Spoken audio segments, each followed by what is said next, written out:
Fat Choy. Sa labing unang higayon, mulusad ang dakwen sa Sugbo og Red Lantern Festival ugmang adlaw. Isip pagsaulog sa Chinese New Year. Sayra nato ang detalye pinaagi ni ini report. Nagpasulabi karon ang kulor nga pula sa kadalanan sa Magallanes gikan sa Plaza Sugbo. Gimuntar na ang Chinese Red-inspired portal din nagsugod usab ang kutay sa mga Red Lantern sa kadalanan. Pasiuna kini sa Chinese New Year celebration ug mga adlaw diin masaksihan ang nagkalain-laing pasundayag sa mga tinunan gikan sa mga Chinese schools ug ang Dragon Dance. Aduna usay display sa mga Chinese nga pagkaon sa kilid sa karsada ug mga adlaw.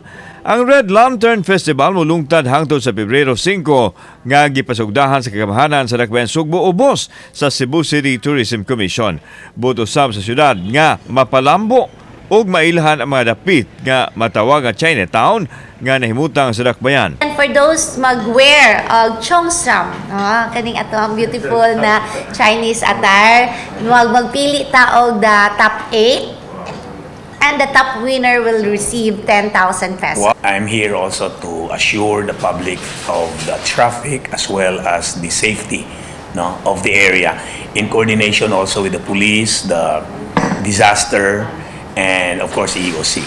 Samtang adunay mahitabong road closure sa dapit dungan sa pag-reroute sa mga sakyanan nga moagi. We'll be closing the whole stretch of Magallanes kay dito man atong event nga i-held together with the Jerusalem. So the routing na to will be Osmeña Boulevard, MC Briones, and ML Quezon.